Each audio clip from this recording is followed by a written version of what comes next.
according to my thingy, it should be about 15-ish minutes.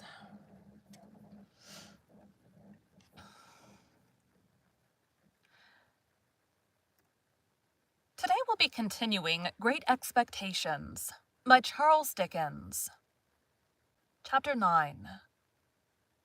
When I reached home, my sister was very curious to know all about Miss Havisham's, and asked a number of questions, and I soon found myself getting heavily bumped from behind in the nape of the neck and the small of the back, and having my face ignominiously shoved against the kitchen wall because I did not answer those questions at sufficient length. If a dread of not being understood be hidden in the breasts of other young people to anything like the extent to which it used to be hidden in mine, which I consider probable, as I've no particular reason to suspect myself of having been a monstrosity, it is the key to many reservations. I felt convinced that if I described Miss Havisham's as my eyes had seen it, I should not be understood. Not only that, but I felt convinced that Miss Havisham too would not be understood, and although she was perfectly incomprehensible to me, I entertained an impression that there would be something coarse and treacherous in my dragging her as she really was, to say nothing of Mrs. Stella before the contemplation of Mrs. Joe. Consequently, I said as little as I could, and had my face shoved against the kitchen wall. The worst of it was that bullying old Pumblechook, preyed upon by a devouring curiosity to be informed of all I had seen and heard, came gaping over in his chaise cart at tea-time, to have the details divulged to him, and the mere sight of the torment, with his fishy eyes and mouth open, his sandy hair inquisitively on end, and his waistcoat heaving with windy arithmetic, made me vicious in my reticence. "Well, boy," Uncle Pumblechook began as soon as he was seated in the chair of honor by the fire, "how did you get on—" Hold on.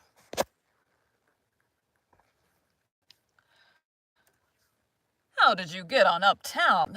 I answered, "Pretty well, sir," and my sister shook her fist at me. "Pretty well," Mr. Pumblechook repeated.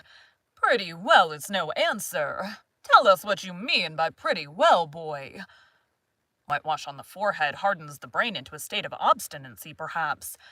Anyhow, with whitewash from the wall on my forehead, my obstinacy.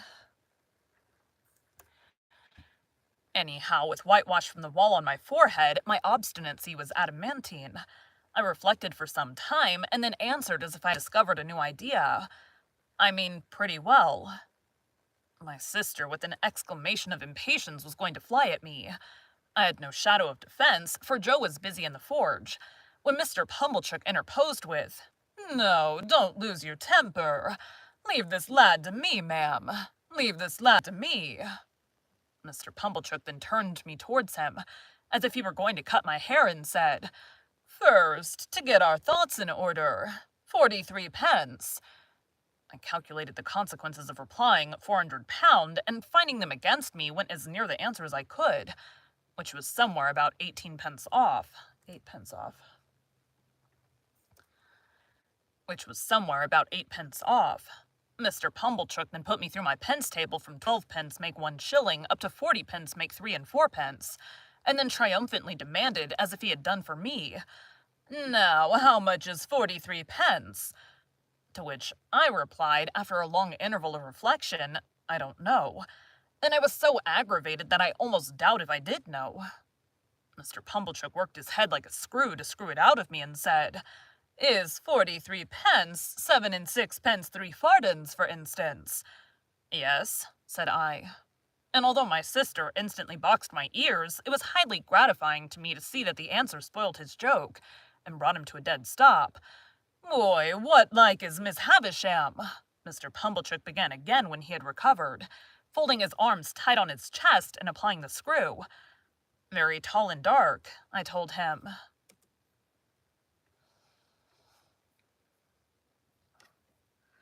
Mrs. Joe. "Tell me directly."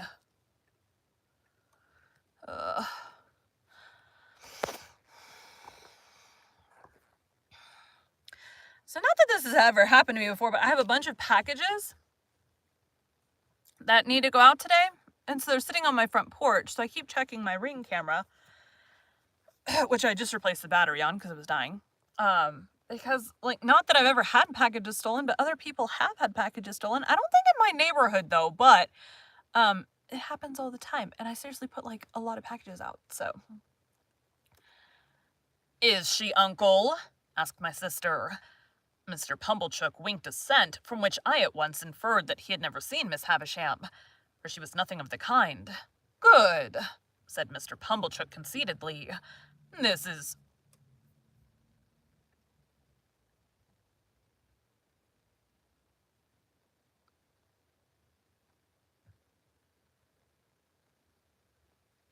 Hold on.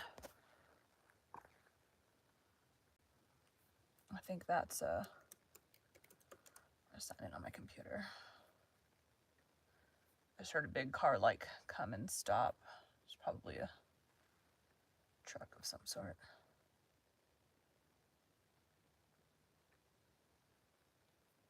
Oh yeah, my thing is muted. Okay.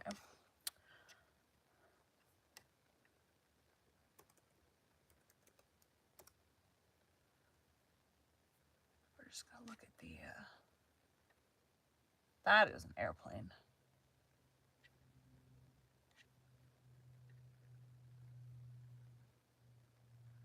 Front door. Oh, that's not how to do it. I don't know how to do it, actually. Devices. There's an airplane flying overhead now, so. Not a sensor.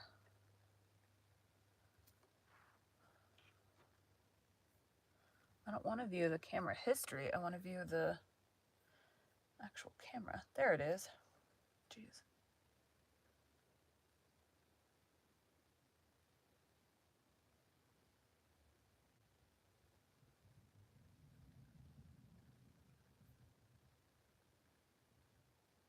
Oh, check.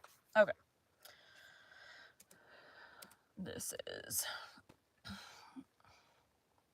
I'm just, like, concerned. I don't want... Like, these are all giveaway things, and I really don't want them to be stolen. "This is the way to have him. We're beginning to hold our own, I think, Mum." "I am sure, Uncle," returned Mrs. Joe. "I wish you had him always. You know so well how to deal with him." "Now, boy, what was she a-doing of when you went in today?" asked Mr. Pumblechook. "She was sitting," I answered, "in a black velvet coach." Mr. Pumblechook and Mrs. Joe stared at one another, as they well might, and both repeated, "In a black velvet coach?" "Yes," said I, "and Miss Estella, that's her niece, I think, handed her in cake and wine at the coach window on a gold plate, and we all had cake and wine on gold plates, and I got up behind the coach to eat mine because she told me to." "Was anybody else there?" asked Mr. Pumblechook. "4 dogs," said I. "Large or small?" "Immense," said I, "and they fought for veal cutlets out of her silver basket." Mr. Pumblechook and Mrs. Joe stared at one another again in utter amazement. I was perfectly frantic. A reckless witness under the torture, and would have told them anything. "Where was this coach, in the name of gracious?" asked my sister. "In Miss Havisham's room." They stared again, but there weren't any horses to it. I added the saving clause in the moment of rejecting 4 richly caparisoned coursers which I had had wild thoughts of harnessing. "Can this be possible, Uncle?" asked Mrs. Joe. "What can the boy mean?" "I'll tell you, Mum," said Mr. Pumblechook. "My opinion is it's a sedan chair." "My opinion is it's a sedan chair. She's flighty, you know. Very flighty. Quite flighty enough to pass her days in a sedan chair." "Did you ever see her in it, Uncle?" asked Mrs. Joe. "How could I?" he returned, forced to the admission, "when I never see her in my life. Never clapped eyes upon her. Goodness, Uncle, and yet you've spoken to her?" "Why, don't you know," said Mr. Pumblechook testily, "that when I've been there I've been took up to the outside of her door, and the door has stood ajar, and she's spoken to me that way. Don't say you don't know that, Mum. Howsoever, the boy went there to play. What did you play at, boy?" "We played with flags," I said. I beg to observe that I think of myself with amazement when I recall the lies I told on this occasion. "Flags!" echoed my sister. "Yes," said I. "Estella waved a blue flag." Bleh.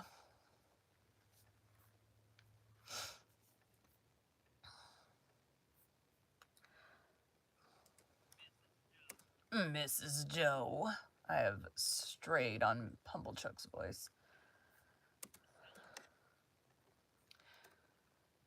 Estella waved a blue flag, and I waved a red one, and Miss Havisham waved one sprinkled all over with little gold stars out at the coach window, and then we all waved our swords and hurrahed. Swords, repeated my sister. Where did you get swords from? Out of a cupboard, said I, and I saw pistols in it, and jam, and pills. There was no daylight in the room, but it was all lighted up with candles. That's true, Mum, said Mr. Pumblechook with a grave nod. That's the state of the case, for that which I've seen myself. And then they both stared at me. And I, with an obtrusive show of artlessness on my countenance, stared at them, and plaited the right leg of my trousers with my right hand.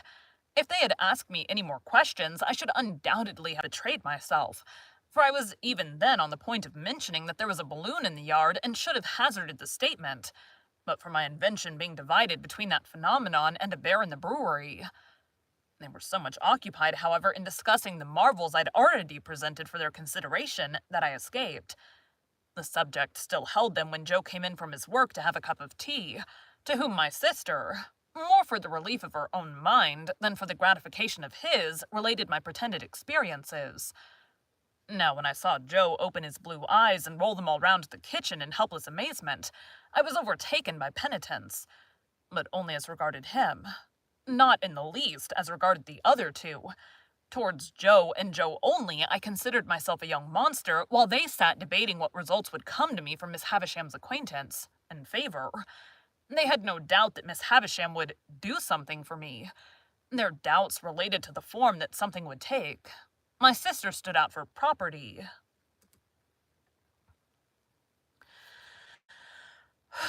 Property. Mr. Pumblechook was in favor of a handsome premium for binding me apprentice to some genteel trade. Say the corn and seed trade, for instance. Say the corn and seed trade, for instance. Joe fell into the deepest disgrace with both for offering the bright suggestion that I might only be presented with one of the dogs who had fought for the veal cutlets. If a fool's head can't express better opinions than that, said my sister, and you've got any work to do, you had better go and do it. So he went, after Mr. Pumblechook had driven off, and when my sister was washing up, I stole into the forge to Joe and remained by him until he had done for the night. Then I said, "Before the fire goes out, Joe, I should like to tell you something." Joe. Mrs. Should you, Pip? Said Joe, drawing his shoeing stool near the forge. Then tell us. What is it, Pip? Joe, said I, taking hold of his rolled-up shirt sleeve and twisting it between my finger and thumb. You remember all that about Miss Havisham's? Remember, said Joe. I believe you. Wonderful. It's a terrible thing, Joe. It ain't true. What are you telling of, Pip?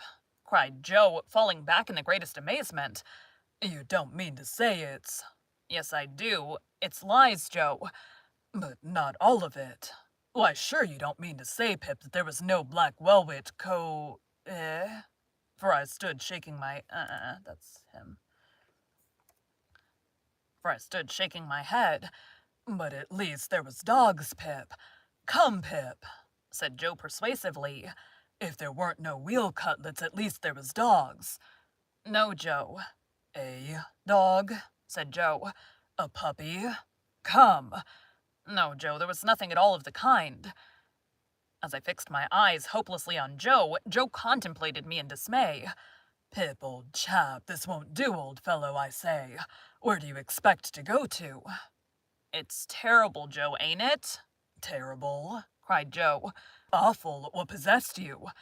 I don't know what possessed me, Joe, I replied, letting his shirt sleeve go and sitting down in the ashes at his feet, hanging my head. But I wish you hadn't taught me to call knaves at cards, Jack. And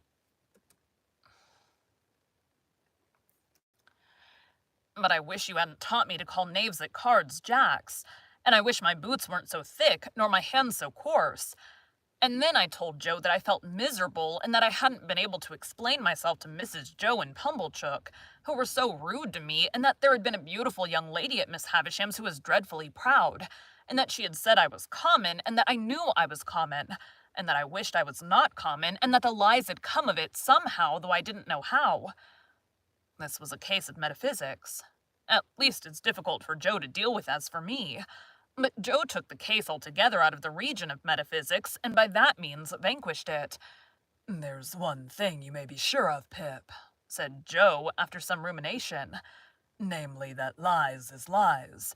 Hows'ever they come, they didn't ought to come, and they come from the father of lies and work round to the same. Don't you tell no more of 'em, Pip. That ain't the way to get out of being common, old chap. And as to being common, I don't make it out at all clear. You are uncommon in some things. You're uncommon small. Likewise, you're an uncommon scholar." "No, I'm ignorant and backward, Joe." "Why, see what a letter you wrote last night. Wrote in print, even. I've seen letters, and from gentlefolks, that I'll swear weren't wrote in print," said Joe.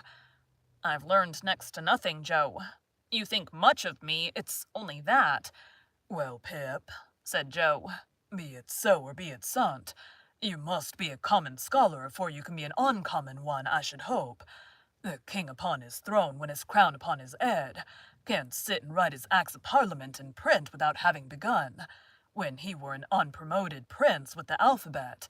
Ah," added Joe with a shake of the head that was full of meaning, "and begun at A too, and worked his way to Z, and I know what that is to do, though I can't say I've exactly done it."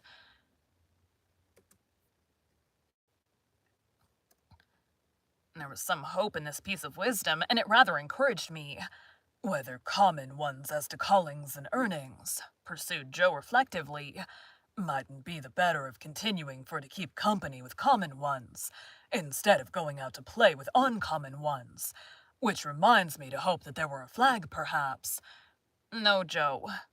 "I'm sorry there weren't a flag, Pip. Whether that might be or mightn't be is a thing as can't be looked into now, without putting your sister on the rampage, and that's a thing not to be thought of as being done intentional. Look'ee here, Pip, is what is said to you by a true friend. With this, to you, the true friend say, if you can't get to be uncommon through going straight, you'll never get to do it through going crooked. So don't tell no more on 'em, Pip, and leave well and die happy." "You're not angry with me, Joe?" "No, old chap. But bearing in mind that them were which I meaner say of a stunning and outrageous sort, alluding to them which bordered on wheel cuts.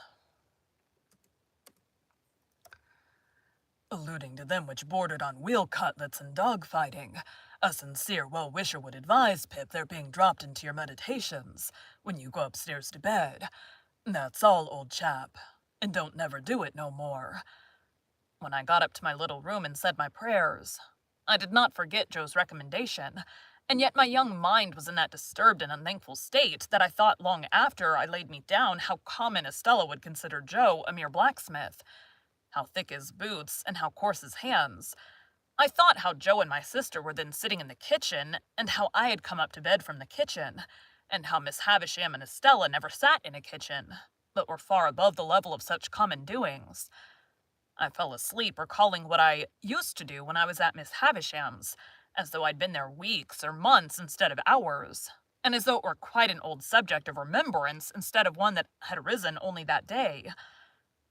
That was a memorable day to me, for it made great changes in me, but it is the same with any life. Imagine one selected day struck out of it, and think how different its course would have been. Pause, you who read this, and think for a moment of the long chain of iron or gold, of thorns or flowers that would never have bound you, but for the formation of the first link on one memorable day. Thank you for joining Bite at a Time Books today, while we read a bite of one of your favorite classics. Again, my name is Bree Carlile, and I hope you come back tomorrow for the next bite of Great Expectations. Then we gotta find the last word, drag it all the way up to the top. So if you listen on Spotify, right now I'm having issues with somebody is flagging me for copyright issues. This book has been public domain since 1998, but you can go to the website biteatatimebooks.com/listen, has all of the other places you can listen to it. You can also listen to it on the website directly, but hopefully they'll fix it soon. I don't know. We'll see. Thanks, guys.